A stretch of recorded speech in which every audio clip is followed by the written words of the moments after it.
Let's begin. Good morning. Today is August 14th, 2025, and welcome to the New Possibilities Hour, part of the Will Work for Food project founded by Natalie Armstrong Motan. Every Thursday morning, Jean Lawler, David Schraga, and I are delighted to host another cutting-edge webinar for mediators, arbitrators, lawyers, and everyone who negotiates. As you likely know, there's no charge for these great programs. Rather, we ask you to contribute to a food bank if you like what you see. And since we began the series in 2020, our audiences have been so generous in contributing in honor of our great speakers. One of my favorite parts of the webinar each week is when we announce the running total of just how much people have contributed. Jean Lawler, would you please do the honors? It's always a pleasure, Jeff. So as of this morning or today, depending on where you live in the world, we have been told about donations of $859,716.43. Those cents, every cent counts. So thank you. Please keep it up, and please let us know the amount. We're looking to get to that $1 million mark sooner than later. Thanks so much. That is wonderful, Jean. Thank you. And thanks to everyone who contributed and to all of our great speakers in whose honor those contributions have been made. Today we have another great speaker, brilliant negotiator David Kramer, and we're going to turn to David Schraga for the complete introduction. David, take it away. Thank you very much, Jeff and Jean. As always, it's my pleasure to be here with everyone, and thank you everyone for your support and participation. We've got a really fun day planned for today. David Kramer is one of the elite negotiators in the LA real estate community, and happens to be someone I've known for many years myself personally.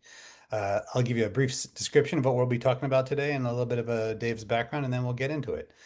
This seminar presents a unique opportunity to pull the curtain back and peer into the fascinating world of high stakes negotiations occurring at the ultra high end of the luxury real estate market. And when we say ultra high end, it really doesn't get bigger than this. Your guide on this exploration is David Kramer, an agent with 30 years experience selling iconic properties like the Spelling Mansion and others. And he will share the lessons he learned as a negotiator, relationship builder, and deal maker. David's seminar is going to explore the unique psychological and strategic challenges associated with negotiating luxury property sales, where buyers and sellers often have deep emotional attachments. There's multiple decision makers involved, including trustees and lawyers, and non-monetary motivations as well. David will share some techniques for managing ego dynamics, some cross-cultural considerations that come up for international clients, leveraging scarcity and exclusivity, especially in multiple offer situations, and navigating deals where trustee protection and relationship preservation is as important as price optimization. I think you'll see that these insights translate directly to high stakes mediations and negotiations and will be familiar for much of our audience today. David himself is the director of global luxury for Compass Real Estate, the largest residential brokerage in the United States by sales volume. He's based in Los Angeles and has over 30 years experience in representing buyers and sellers of high-end estates throughout the local region and globally, including places like the United Kingdom. If you take a look at his website, you'll see incredible properties listed in Mexico and other countries. He represents an incredible property in Crete as well, and the list goes on and on. David previously served as the president of the Beverly Hills-based luxury brokerage firm Hilton and Highland, where he was a top producing agent. Among his accomplishments, David sold an incredible $357 million in properties in 2021 during one of the biggest boom years of recent times. And he's been named a top 20 luxury agent by The Real Deal and has been named among the 35 go-to real estate brokers for Hollywood heavyweights by The Hollywood Reporter. And I remember that article coming out myself, Dave. David has earned the trust of organizations as diverse as Cedars-Sinai, preeminent law firms that he works with, the trust departments of major financial institutions and specialists in trust administration, and other institutions when it comes to selling prestigious residential assets. He has a deep commitment to service in his private life. This has led him to work with the American Cancer Society, Jewish Big Brothers, Project Angel Food, Gabby Giffords, and the Remote Area Medical Foundation. He's especially proud of his past work volunteering as a big brother. And he also works with an organization called Food on Foot, which is the food bank that he has designated for donations today, if you're so inclined. And with that, I'll ask Dave to talk about Food on Fit and maybe tell us a little bit about his relationship with the organization. And then Dave and I are going to get into a conversation today about the amazing work he does in this market. Dave, please take Well, it away. thank you for that great introduction. I'm really honored to be here, so thank you. Pleasure. And I'll just be brief on Food on Foot because I know we have a lot to discuss today, and I'll be available if anyone wants to talk, or they have a wonderful website. So when I was trying to teach my son about service, I looked around for organizations where he could be involved. And we live in this bubble, and you see homeless people on the street, and there's them and us. And I wanted to bring the them to us. And what I liked about Food on Foot is they allowed you to bring children there. They have a guard, but you're feeding the homeless. But you're not just giving food, you're hearing their stories of their lives. And they tell of their previous life before they were homeless. They would talk about their transitioning into homelessness, and then how Food on Foot is helping them get off the streets. So it's very targeted in the sense of they feed a lot of people. They just literally have a food line. But if you want to get out of being homeless, you can serve them, and that means cleaning streets and doing things for the public good. And you work your way up to being a team leader, and then you work your way up from there. And eventually, if you go through the program, they save money for you in a bank account, they give you an apartment, and they give you a job. So I just felt it was wonderful in the directness of how they help people. You have to lift yourself up. You have to want to be off the streets. But if you do, they're the helping hand. And I was able to bring my son, who saw this process, and I think it creates a lot of empathy in our kids who, might not otherwise see that. So. Fantastic. Sounds like an amazing organization and a great way to contribute to the community. For everyone, the link to Food on Foot, if you're looking for the website, is in the chat. Thank you, Dave, for explaining that relationship. So let's get started today. So, obviously, I would imagine you don't just get into the real estate market and be somebody who is selling $100 million properties overnight. Maybe you could just give us a brief description of sort of, where you started in the market and how you came into this sphere where you're working with these types of clients and properties. So when I first got into real estate, I was still in school. I'll just back up. I grew up in LA. We didn't have money, raised with a single mom. We were actually on food stamps for a while. And so I literally didn't know the world existed above, like Venice Boulevard, because I was near what was then Howard Hughes Airport. So, and then I was looking at real estate.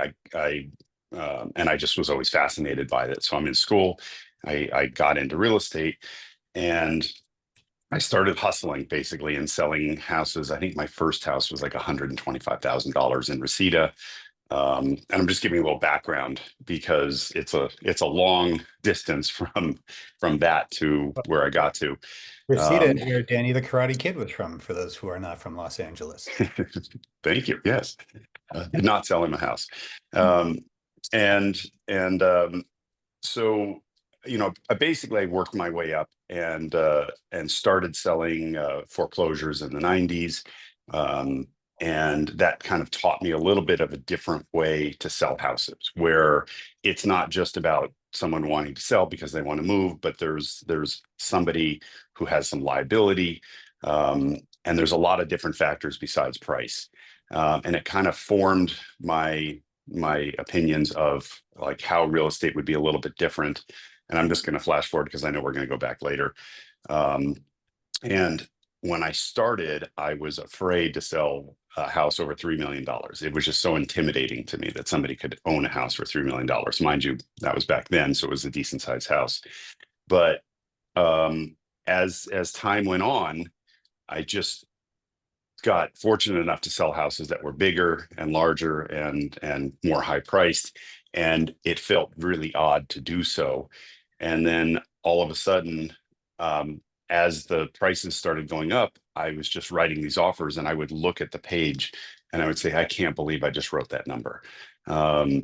And it was just an odd feeling. And then after a while, it becomes more and more comfortable, and you start being more comfortable with the people, and you start, trial and error, a lot of error, dealing with their representatives, with their lawyers, with business managers, CPAs, all of the different forces that come into a play with a higher end deal.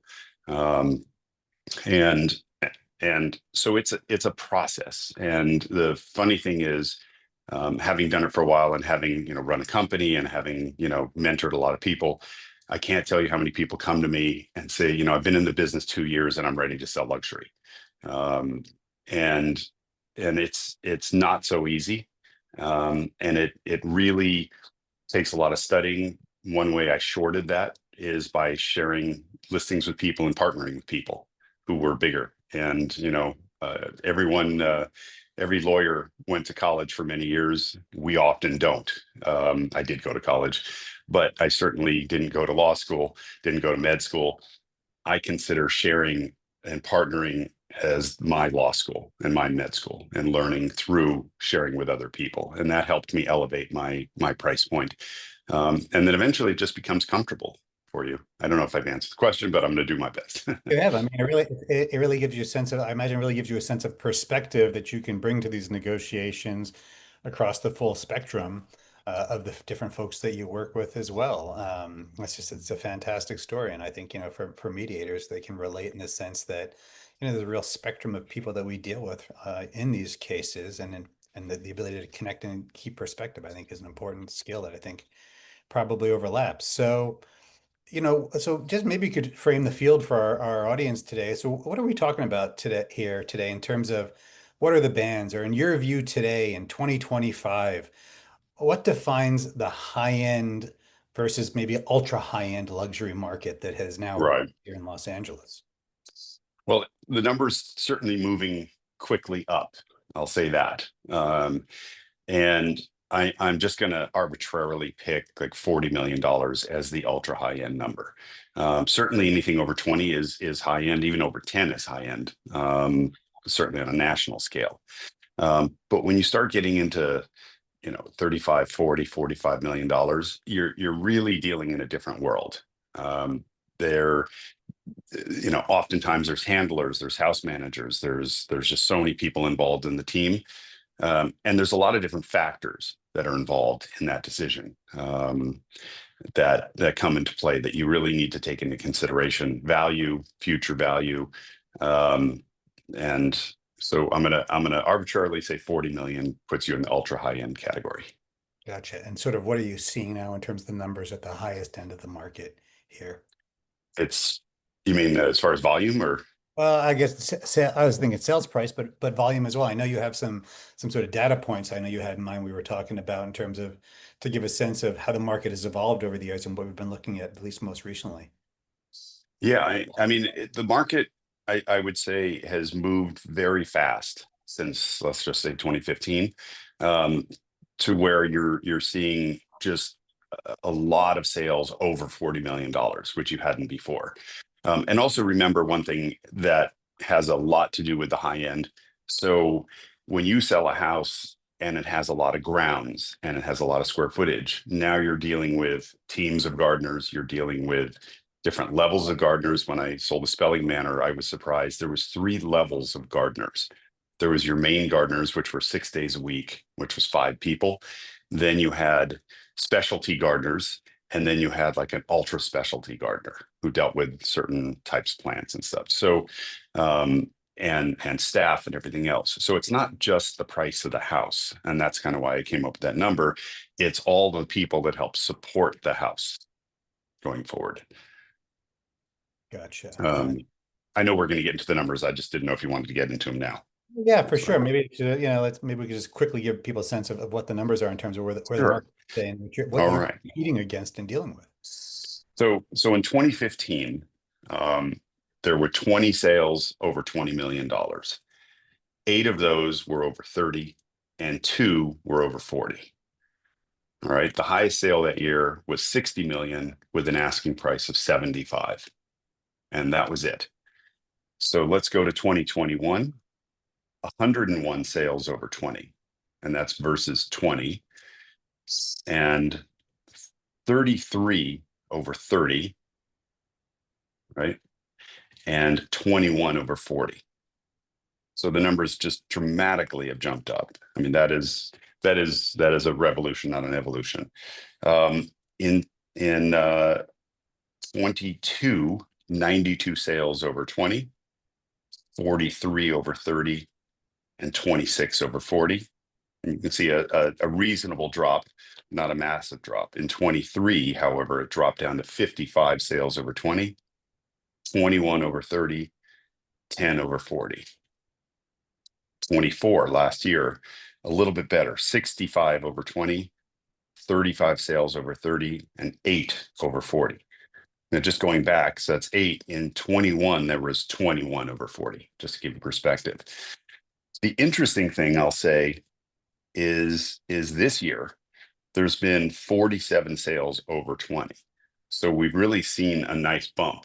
That's a really nice bump, 20 over 30 and 12 over 40. So you've seen just a massive increase of sales over $20 million. But that really ultra high end, I mean, one year there was 26 sales. I'm sorry. Yeah, 26 It's just incredible, the volume of versus homes 2. in this territory. It's really astounding. I mean, I know you've got a listing in Beverly Park right now. It's something like $95 million or something like that, right? And I mean, certainly.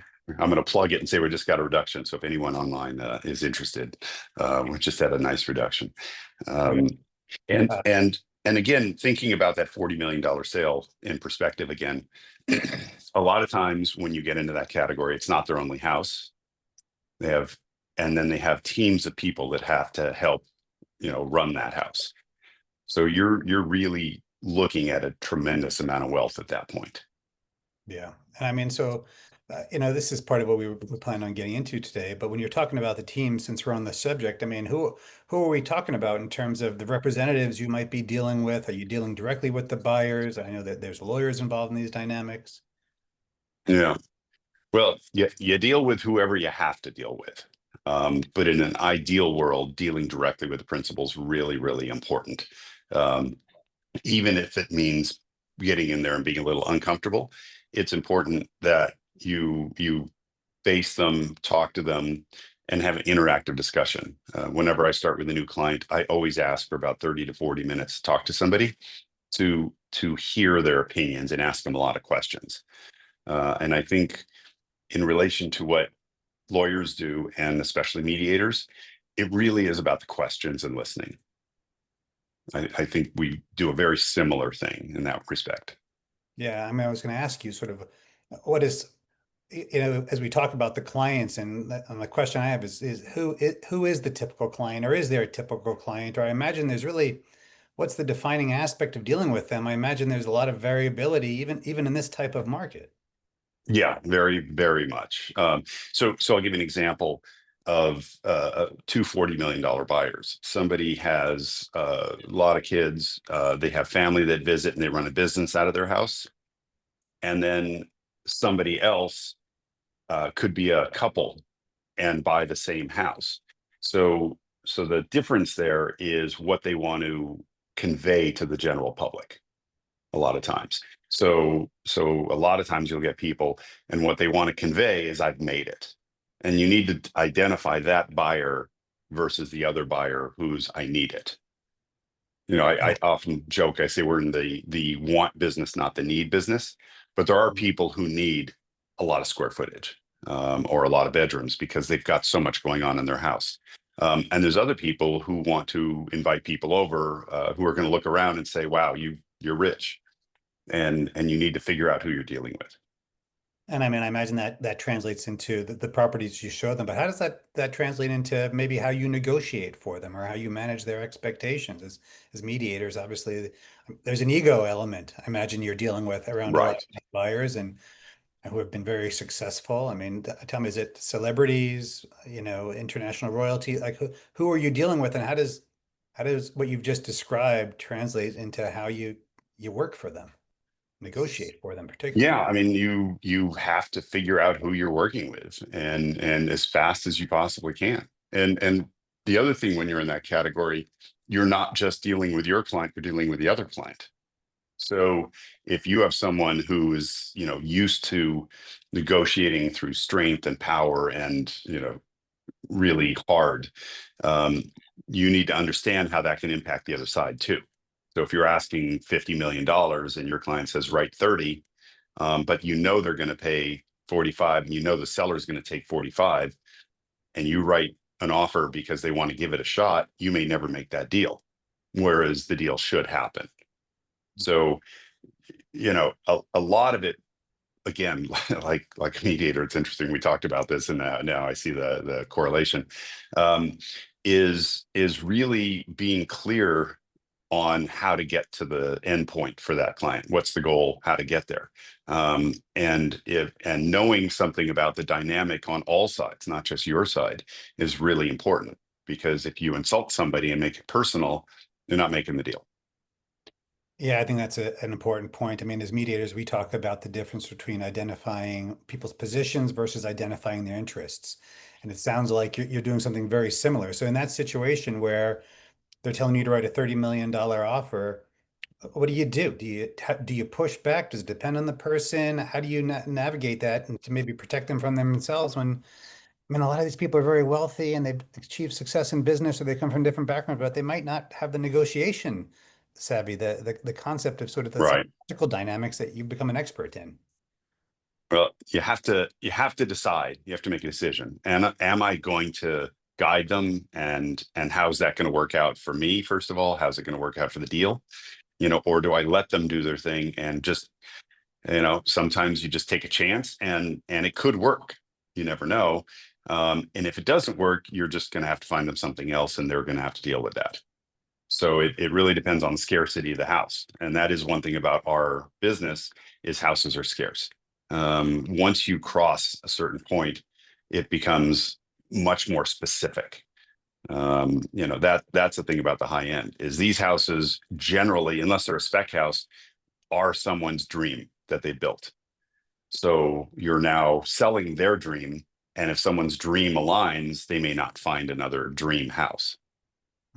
It depends. I mean, you have to know all the facts as much as you possibly can. Create very emotional dynamics for folks as Very well. much. That- Yeah. Yeah. How do you work with those dynamics? Do you try and diffuse them? Do you try and launch off of them? I mean, what are some of the Well, techniques you use to manage folks in that situation? yeah. I mean, generally, the best thing is not being afraid to say the truth, or your truth. How you see the truth, and say, listen, you've hired me. I've done this a long time. I have a lot of experience in this, and I'm going to give you my opinion, and you can do with it what you want. But the interesting thing I see is so many people afraid to say bad news, or afraid to say the truth, because they don't know what the reaction is going to be. And, anger is, of course, the one we all avoid. Um, and I've just gotten to a point where it's like, okay, I've hit a nerve, and there we are. And sometimes when you get the anger, you have to hit that head on as well. I mean, I said to somebody a few weeks ago, I said, do you think this is going to motivate me by being angry at me? I'm just kind of curious what your rationale is for getting angry, which is pretty in your face. But at the same time, I think they were trying to motivate me through a skill that they learned. And that's not the skill that I learned. So I just addressed it and said, I'm here to work hard. I'm here to do everything I possibly can for you. But the anger is not going to sway me one way or the other. It's not going to motivate me. It's not going to dissuade me. So why don't we just get into what do you want? And how did they receive that? Quite well, actually, surprisingly. Yeah, but I mean, I think what you're talking about is something that we all deal with professionally, which is sort of establishing boundaries and knowing when you should hold your boundaries, when maybe you can be more flexible. But there's a consequence to that, it sounds like. But I imagine in your work, people are not used to necessarily having folks stand up to them. No, no. A lot of people are not used to it. And listen, I mean, we're at all different levels, right? I still sell houses for $700,000 or condos. So I still deal with a range of people from different backgrounds and socioeconomic levels. So you really do need to moderate. I know it's a common thing, but everyone always says the same things: is you do better by listening than talking, and that really is the case. I don't like talking a lot. I like my meaning, my words to have meaning, and I want to be very clear about what I say. And I find when you use a lot of words, sometimes the questions get lost. So I really listen, observe, ask questions, and then I speak however I feel I need to speak at that particular time. Yeah, gotcha. In the entertainment industry, we use this expression for people who are really always puffing themselves up and talking a lot. All sizzle, no steak. It sounds like Cat, you no cattle. have moved past that. Right, exactly. I use the word pump, no circumstance, but yes. I like it. I like it. But sort of Yeah. going back, we talked about that conveying bad news, and I hear you saying you have to be able to do it. I imagine, though, there can be fallout, and you must have developed some techniques over the years in terms of how you do it. Because mediators, we're often going back and forth into rooms and saying, "Don't shoot the messenger."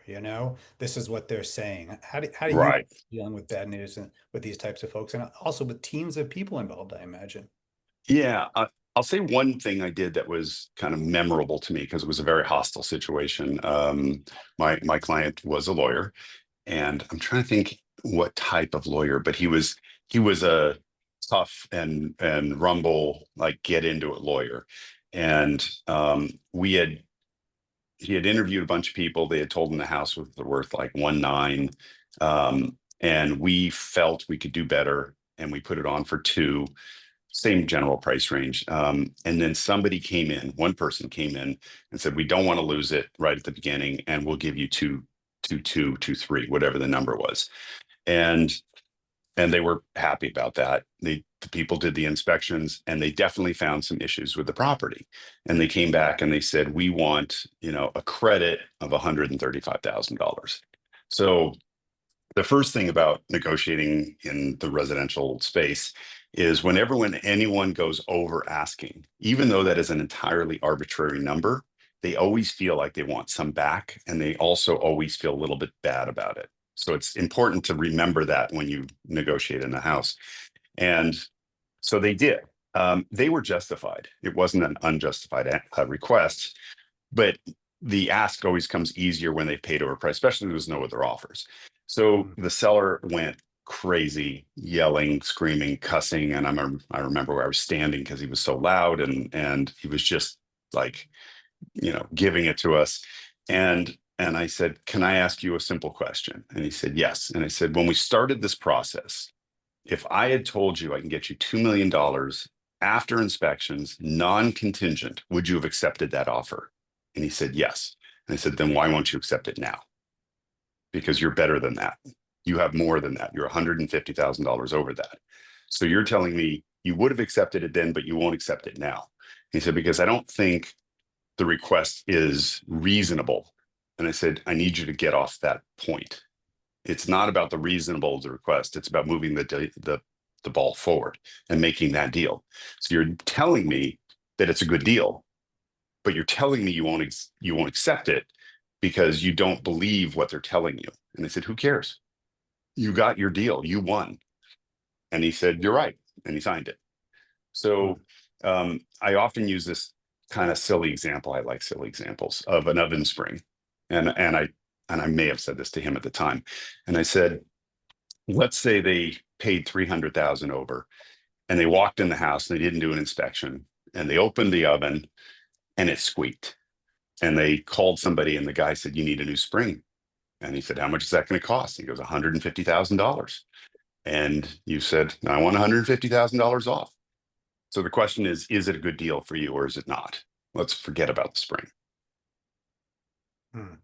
Yeah, I mean, I think your story probably resonates with a lot of our mediators, and I was just going to pause her about halfway through and see if maybe anybody had a question or two to jump in with, because really what you're talking about is the emotional reaction to a proposed settlement or an offer or a Yeah. no. getting off of, maybe psychologically where you had been. And what strikes me about that situation is, especially when it's the first offer, maybe it's the only one, but the buyer doesn't really have a point to, or the seller doesn't have the period to emotionally get comfortable with where they're getting to, Yeah. So I'd also like to plug my new oven spring business, by the way, if I can. Yeah. Yeah. I don't know, again, if 75,000, half off. anybody wanted to jump in with a question, or if there's anything at this point that's come up that the audience may want to just jump in with, we're happy to make it more interactive as well. Can't tell if anybody has raised a hand or not. Okay, well, I think Right. we'll keep going. So look, I mean, I think that it's a great story about how to sort of work with clients and get them comfortable when you're in the room. I would think of it in that context, but how about when you have to convey other bad news? Are there other tools that you use to try and help people process information? Yes, I do. So I have a few. One I call the 5 stages of grief. And we all are familiar with the 5 stages of grief. And so let's say I have a particularly volatile seller and we receive an offer, we're asking $10 million, someone comes in at 8. But a lot of times that person is aware that 8 is a good offer. And you also know that if you send that information, it's just going to go insane. We've all seen where they fly off the handle. So I'll have my assistant send the offer and say, and it'll be an email and it'll say, we received this offer. David is out with a client having dinner. And he wanted to make sure you got it immediately. He's out tonight, but the first thing in the morning, he'd like to have a call with you. And, so he won't be available to talk tonight. And we send the offer. And usually it takes a few minutes for my phone to start ringing and texts and everything to start coming in. And I find that a lot of times people go through those first 2 or 3 stages of grief. And it's great if they can do it on their own, quite frankly, rather than you being the punching bag. And I can't tell you how many times I've then spoken to somebody in the morning and they said, I wanted to kill you last night, but I thought about it. And let's talk. Like, what do you think? And at times, not all the time, but at times we can make that deal because they've gone through that initial period of anger bargaining, denial. And so that's one method is, you can call it chicken, but at the same time, you're not necessarily going to make a deal during those first 3 stages. It's just not going to happen. You're using time and space to allow them to process, it sounds like. And time is the best negotiator sometimes. Just letting someone sit with something. Can you expand on that a little bit? Yeah, because sometimes I've written offers that I knew were not going to go well, and then we got a response. In our business, it is very personal. I assume in most mediations, it's also very personal. So a lot of times I'll send an offer in, and again, $10 million, and we'll come in at 8.5, and we'll write the $10 million offer, and we get a counter for 10.5. And we know we've hit a nerve at that point, right? So instead of responding, I write a letter and I say, we appreciate your response and we understand, we came in low relative to your asking. I think it's really important not to say low. It's low relative to your asking. And we honor the fact that this is your home and you have the right to sell it for whatever you want. But we feel that a negotiation at this point might not be fruitful or productive. In the future, if you ever feel like there's a chance for us to meet in the middle or have the meeting of the minds, we'd like to leave the door open for that discussion.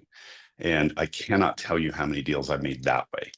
And quite fascinating because I've gone into multiple offers several times. I ironically sold 2 houses side by side in a gated community in LA. Both sellers did the same thing. They countered above full price and asked for a free lease back and all kinds of stuff. And we were in multiples both times. And in both instances, the other offers dropped off. I'd written my nice letter. About 7 to 10 days later, I made both of those deals at about 5 to 10% under ask. So in a multiple where they could have sold it for asking, they blew it. And then we were able to come in later because I wrote a nice letter and I did not engage in that negotiation, which was obviously very personal. So that's one thing. Again, time. Another one is because I do a lot of times I dive into like really, really combative and litigious trust sales. The most I've had is 10 lawyers on a deal. I call myself the full Lawyer Employment Act. And For a trust sale, we talked about this. There's been a tragedy in the family. Somebody has passed away. There's trustees involved. It might be an individual trustee, it might be multiple trustees, might be there's beneficiaries of the trust. It might be multiple beneficiaries. And correct. you're saying, and you represent the trustee who's in charge, who's listing the property and selling it. And you're Yes. saying all these folks lawyer up basically in this situation, sort of cock their guns ready to shoot each other if things go bad. Yeah. You're at the Yeah. center of this, it sounds like. Yeah. And I jokingly have levels DEFCON 1 through DEFCON 5. That was a 5. And so, in that instance, what I did is I kept a very, very low profile at the beginning. And I also sometimes, because I'll represent a trustee, we had 3 on that, 3 co-trustees. And, sometimes they're professional, sometimes they're not. So especially when I'm dealing with somebody who's just thrown into it, who's not a professional trustee, Like and a family member or something versus yeah. And I call that the duck and hide. And basically you duck, and everyone bullets are flying over your head, and then when you hear silence, you stand up. And a lot of times, do not engage, do not get into the vitriol, stay out of the way. Kind of 5 stages of grief, I guess, a little bit. And I've allowed that to happen. And then we stand up and we go, okay, now let's get something done. Where are we? And in that particular case, I remember I had a meeting with all 10 lawyers, and they said, we want to fire you. We don't think you've done a good job. And I printed, because part of what we do is we keep a legal timeline from the beginning of the transaction, so we don't have to construct one at a later time. So, Do you which mean I think you're worried about litigation? always worried about litigation. So we construct a legal timeline from the moment we start. Everyone is instructed on my team. Everyone is instructed, what discovery means, and how to handle everything going forward. Communication is very important. And in that case, I was able to print out, it was about 900 pages of documents. And I had a syllabus on the table and I slid it in front. And I said, this is how many showings. This is how many people have seen the house. This is how many offers you've had. This is what you've turned down. I was able to articulate exactly where we were, what we have done. And I ended up getting price reduction and selling it. And unfortunately, in those cases, and I'm sure you'll see the same, is we ended up selling it for a lot less than it should have sold for, because we had much higher offers, probably 30% higher, which in that price category is substantial, because of the finding. And that's another tool, is to say, listen, I've done this for a long time. And if you fight and if you go through all this, your outcome is going to be an awful lot less than it will be if we can come to some mediated agreement. And on the other side, and I've been in this myself, my attorney explained to me, is what you're going to spend in legal fees is going to far outweigh what you're going to give. So give generously, because it doesn't feel good, but it is the fact. And so when that was articulated to me, I settled my divorce very quickly. And usually nowadays, I can get people to settle by explaining to them. This is what we do in mediations all the time, obviously, right? And helping folks understand what the cost of going forward is and what their potential outcomes are. So going back to something you mentioned on multiple competitive offer situations or multiple offers, and I know there's an intersection here between the trust sales where there's often multiple offers involved. I think it's a really interesting aspect of what you do in real estate negotiations. It doesn't necessarily come up so much in a lot of other businesses and entertainment. It does to some degree with competitive projects, but Can you talk about sort of dealing with multiple offers? And I mean, fundamentally, what is driving it? Is it sort of every property is unique? Is it the property? Is it scarcity in the market? And Yeah. how do you deal with these situations? It's a big Yeah, I question. mean it's a little bit of everything. But scarcity is number one, I would say. We just had a really recent, like crazy victory where I listed something for 11 and I sold it for 14. This is very recent and it was crazy. I mean, there wasn't a justification for it, but at the same time, there was three people over 13.5. And the lower two, had I told them to go to 14, said, hey, if you pay 14, you can have it, not told them.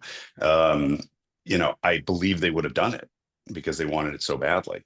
Well, So talk us through that, how that kind of negotiation progresses. I think this is really an interesting timeline for us. So you start out, the first thing you have to think about is what to ask for, sort of, how do you know if something is going to be competitive? What are the stages you're going through? Because at some point you're getting your offers.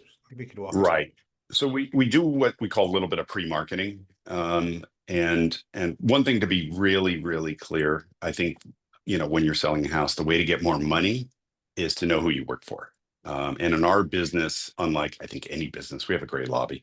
Unlike any other business, we have a fiduciary duty, and yet we can have that to both sides, which I think I don't understand. So Represent both sides of a deal. yeah, It's yeah. crazy. I owe you undying loyalty, but I also owe you undying loyalty in the same situation. And I know how much you want and what you're willing to pay on the other side. Yeah, and that's been tested. I do have a funny story about that, but so yeah, we set it up to, first of all, I don't know if there's any trust lawyers, but standardizing the process is very important. And what I mean by that is every time you list a trust sale, if you're a professional trustee, for example, and you don't use the same people, and a lot of times they can't, we standardize the process, what I call standardizing, by going through the entire sale prior to hitting the market. We open escrow, we open title, we do anything we need to do before. What I also find when you do that is if there's any disagreements, if there's any paperwork problems, because a lot of times these houses have been owned for 30, 40, 50 years, there's not a clear chain of title. So you don't want to hit the market, get multiple offers, and then all of a sudden say, hey, sorry, can't sell it, or go into a long escrow. I imagine you got to wrangle the stakeholders too. It's something mediators Yeah, deal with too, right? You're talking about emotional family members. right. I even had a situation a few years ago where we got a deal, we signed an offer, and then one of them said, "I'm not signing a single piece of paper until I get what I want." Now the funny part was they had already signed everything, so they had absolutely no power, to hold us up. And I know in divorces, I've seen, and I know that's very prevalent, where somebody will say, I've decided I'm not going to sign this. So we do everything up front. Preparation of the house is very important, to get it ready. Going through the entire process is very important. And then I think the number one way to get more money in our business is to be very clear who your fiduciary is to. And what I tell people is it's a blind process. I don't know who's writing what. I don't know. I can't help anybody. So I've created something where everyone writes an offer, and then we counter everybody with what I call an equalizing counter. And what that means is if somebody comes in and says, I want to close in 7 days. A lot of times the counter will say to everybody, close in 7 days, because we have 7 days. And that's, if I have 7 days and a free lease back after close of escrow, it's kind of human nature of the seller to say, well, I want to close in 7 days. I want to live there for free for 2 months. But if you do that, you're actually harming people who might be willing to pay more. So I back everything to like 30 or 40 days. So, but I can remove everyone's contingency. So I know I have a deal. They cannot back out, and I tighten up all the things. So if on day one, the deposit's not received, I have the right to cancel. So I'll even send a notice to perform, which gives the seller the right to cancel with the accepted offer, and say, tomorrow, if we don't receive this, we can cancel on you. So So there's a lot there. So just sort of to tease that out, and then I want to ask a question because I know Bob Palmer has a question. So basically, sort of to make sure that you are being fair in your consideration of all the offers that are coming in from multiple buyers, you do it blindly. You don't care if you don't know, you know all the agents in town. You don't want to be influenced by wanting to help your friends, number one. Well, the rest of the process, sorry, is so once I've done that, and again, the thing you never ever want to hear, because people in a multiple offer say, I don't want to give everyone a 7. I don't want to squeeze them up, or I don't want to squeeze them too hard. You have to reframe that and say, you never want to hear, if I knew I would have paid that, I would have done it and I would have paid more. That's what you don't want to hear at the end of a negotiation. So by backing it down and giving people time to close, then you're making it about that. And the counter, when they come back, I actually sometimes in a DEFCON 5 will have it sent to a third party, like to an attorney who represents a trustee. So I cannot help. The significance of that is, by me not be able to rig the system, people will pay more. Because, and I say that when I'm with them, I'll say, if you knew it's fair and you knew you gave your best, will you give a higher offer? Will you pay more? And it's a guided multiple. It's not just the best and final. So we actually give them a number that to beat based upon the other offers, because the best and final is just literally random, in the dark. So one of the strategies, so it sounds like the strategy you're using here is the offers come in, you look at them all eventually, obviously, and you say, okay, well, these people want to offer X amount of dollars, but a very short time frame, and you try and sort of pull apart the elements and work with the different pieces of leverage. Right. So you say, okay, well, we're going to go back and we're going to make it a broader time frame, because there might be that somebody is willing to pay more than this other person, but they need more time. And Yep. if we just tie it to time, then we don't have the opportunity to explore whether someone is going to pay more. Right. And So, some of the other elements. so simply, the ask was 11. We got offers in the 12s. Everyone got a counter and said not less than 12, whatever. And we got all kinds of offers time-wise, and we said 40-day escrow, non-contingent, no way to back out. And we gave everyone the same counter. Where I don't know what happens is when they counter back, because the nature is to go above that counter, and they're encouraged to go above that counter to bid. And you guide them and you let them know what the numbers came in and what they have to hit if they want to stay in the game. I don't let them know after that point, because I don't know. But at least initially, Initially, they understand it's going in the 12s, if not more, and it did. Okay, so let's jump in. Bob, did you want to jump in and ask your question, Mr. Palmer? Yeah, my question is, best advice you've got for dealing with people who aren't accustomed to being told no. Wow. Would you mind giving an example? I'm just kind of curious, because there's a lot of that. You have somebody who wants to list a house for X, and you say that, do you really want to sell the house, or is that just something you want to throw out there? And what you're dealing with is somebody that says, I don't need to sell the house, but Right. there's another one I want. Or people that you say, you're not going to get a house in the neighborhood you want for the range you're willing to spend. And well, money's not an object. Well, it is. Right. It's always is. Yeah. It always is. Yeah. The more they tell you it isn't. I always say, if they say it's personal, it's about money. And if they say, no, I mean it, it's really about money. So, yeah, I mean, again, it's the reason I asked for an example is just, it's hard, in those scenarios. So first of all, as an agent, I have to go with the potential assumption that I could be wrong on the value of a house. So when you are dealing with a larger home, it is possible that they're right and you're wrong as an agent, because I've seen sales where they say, I want this, and you're like, that'll never happen. And then somebody comes in and pays it. So that's the first thing I always have to look at is it possible that they're right and I'm wrong? And the value of a very high-end home is a factor of who's looking, when they're looking, and the strength of the seller. So, and I've got some interesting examples where I've brought people some big numbers and they've said no, and then later on we sold it for like 30% less. Or I've had situations where we never thought something would sell and it did sell.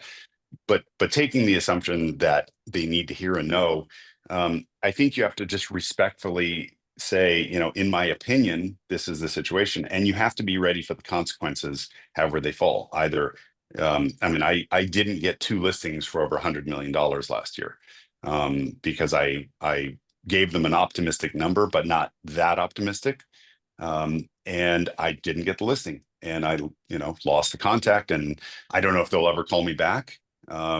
And sometimes they do. Sometimes they call you back a year or 2 later. I've sometimes been there's one listing I sold about 3 years ago. I was the 5th broker. They had gone through 4 brokers, and I was the 5th. And I said, you know, at that point, we need to change it up. You've done some things the same way. Let's try it differently. And we got fairly close to the number. And now that's become a very loyal client, because I met him on the first round, and I didn't get the listing on the first round, or the second round, or the third round. I gave up on the 4th round. But I think, you know, the problem with saying no is what's going to be the reaction. And that is an impediment to progress sometimes, even if you're losing your job. I mean, it depends. It's a calculated decision that we all have to make. I'm going into a meeting today, and I'm gonna have to say something that I know is not going to go well. I may get fired today. I don't know. But I can't want it more than they do. I hope I've answered the question. I mean, I think it's Yeah, great. thanks.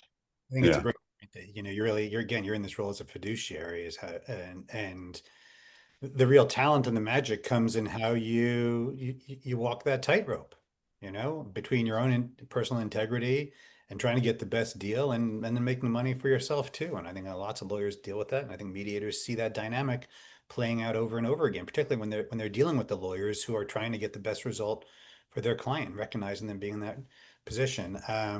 Tina Jones had a great question, and I'll just read it from the chat. And Tina, obviously, feel free to jump in and add whatever you'd like. What does the future of high-end real estate look like in the age of AI technology? We are in so many of these seminars talking about how is AI changing the industry and what we do as negotiators. Is there a view of AI-supported negotiation? Is it a tool for data and from information gathering? I mean, I think one of the themes that I hear from you is preparation is so important to what you do. Yeah. Is it something you guys are talking about at Compass or in the industry? Yeah, it's very heavily infiltrated the industry already. Every one of my team has an account, their own account, paid. And I think that's very, very important. Where I think it's going to change our industry the most is essentially in searches. You know, again, you have to really look at our business as 2 separate businesses, the regular home business and the high-end business. They're literally very different businesses. So once you even speak and your phone picks up that you're starting to look for houses, I will now probably start getting advertisements for houses. But they're honing in, and I pay for 2 services right now where they hone in on what people are looking for, where, and then start sending them ads. So I think that's one of the biggest changes that's happening is search. I think you're going to see a lot of differences in search. Right now, it's dominated by Zillow and I'd say Redfin. Compass is making a very, very big play for that as well. But I believe other companies will get in there with innovations on how to do it. I mean, there's going to be other things. There's other services where they're starting to have listing agents compete for each other. There's all kinds of things that I think will in some ways shake up the business. I don't feel it will fundamentally change the business at this time. I don't see anything coming out that's going to take away the human interaction that we already have. I think the most important thing to selling all homes is information. And one thing that's really, really important to us is I call it the media, which is the photos, the videos, the floor plans, the site plans, virtual staging, all of that kind of stuff. And I tell people it's got to be the best, because right now, everything comes back to the media on selling a home, everything. Because literally that is pulled and whatever is done, AI, websites, whatever, if that media is not good or the narrative is not formed properly, then you're at a disadvantage. I know that's kind of a not direct answer to the question.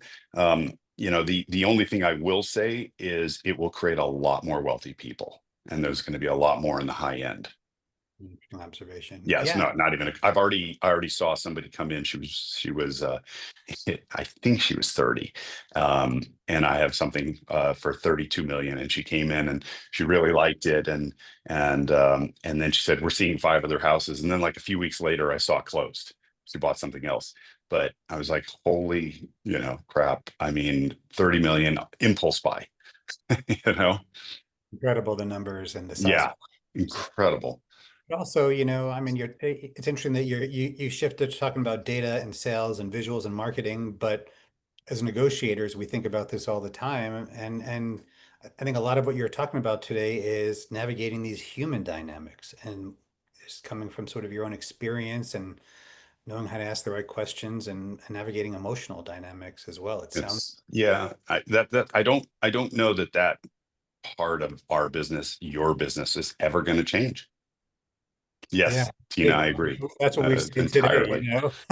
Well, It really is. we'll see. Yeah. Well, we've just got a few more minutes now. If there's any other questions from our audience. Karen Erickson has her hand up.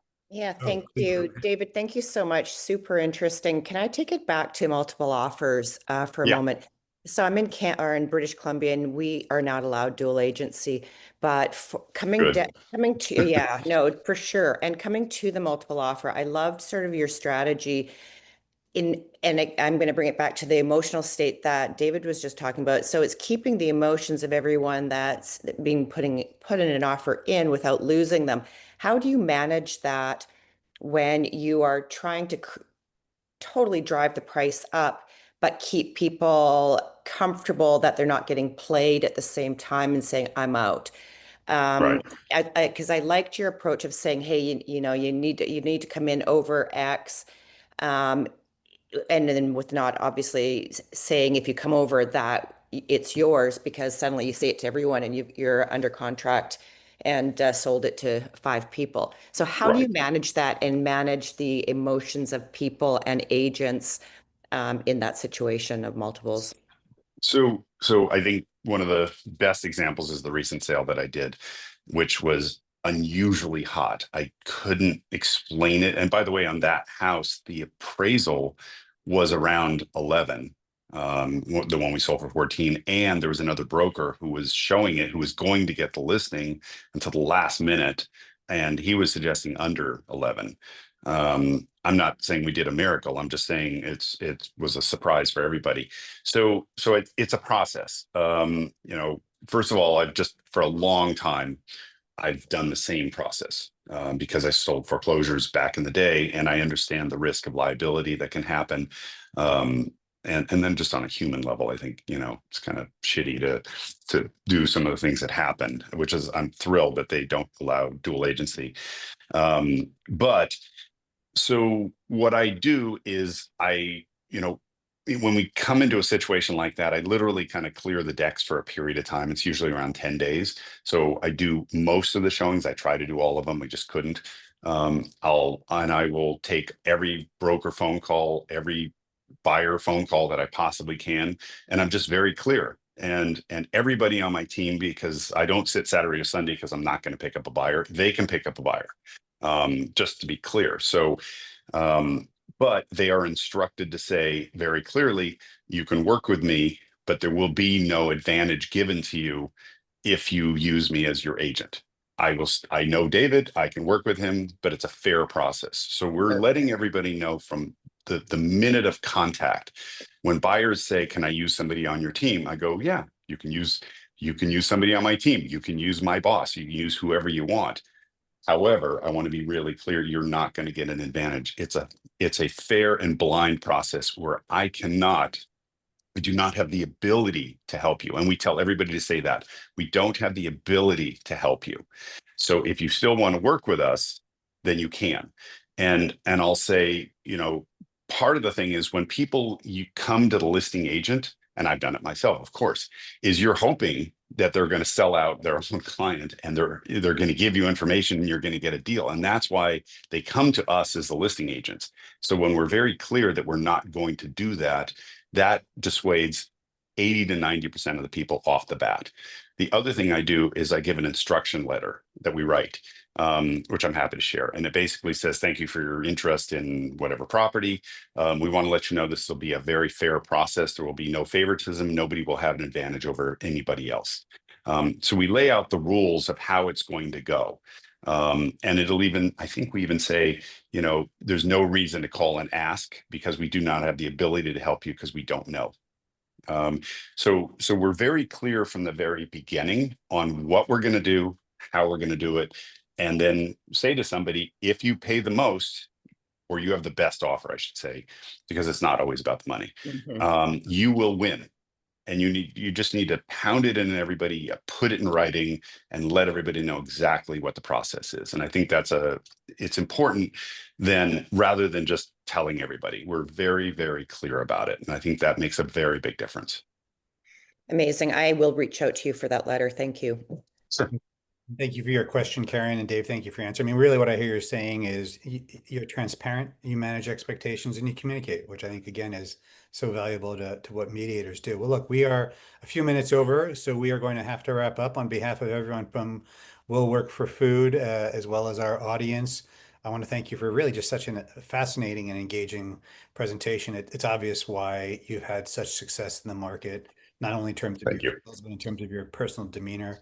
And we thank you very much. Remember, Food on Foot is the organization that Dave has asked us to consider donating to today. And with that, we are concluded. Thanks, everyone. Thank you, everybody. Dave, I don't know if you would want to stay on for a few more minutes.